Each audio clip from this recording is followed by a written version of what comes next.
ఖమ్మం జిల్లా బీజేపీ కార్యాలయం వద్ద ఉద్రిక్త పరిస్థితి నెలకొంది. కేంద్ర హోంమంత్రి అమిత్ షా అంబేద్కర్పై చేసిన వ్యాఖ్యలను ఖండిస్తూ బీజేపీ కార్యాలయంను మాల మహానాడు సంఘం ముట్టడించింది.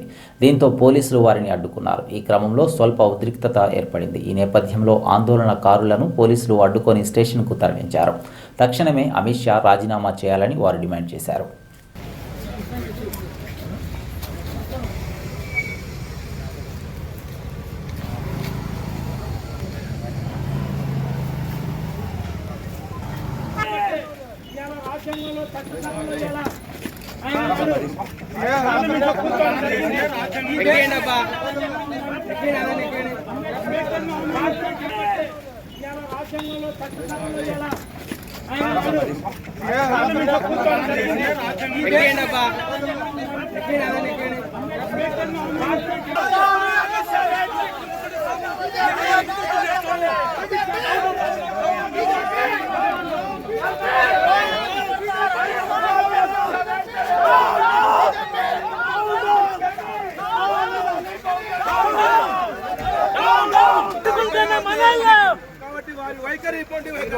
ఈరోజు రాజ్యాంగం అనేది అందరికి కల్పించిన హక్కు. రాజ్యాంగ నిర్మాతని అనుచిత వ్యాఖ్యలు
కేంద్ర మంత్రి అంబేద్కర్ అవమానించినటువంటి అమిత్ షా రాజీనామా చేయాలి, లేకపోతే అంబేద్కర్ వాదుల యొక్క ప్రతాపాన్ని బీజేపీ ప్రభుత్వం మరి చవి చూడాల్సి వస్తుందని చెప్పేసి భారత రాజ్యాంగ నిర్మాత ప్రపంచ మేధావి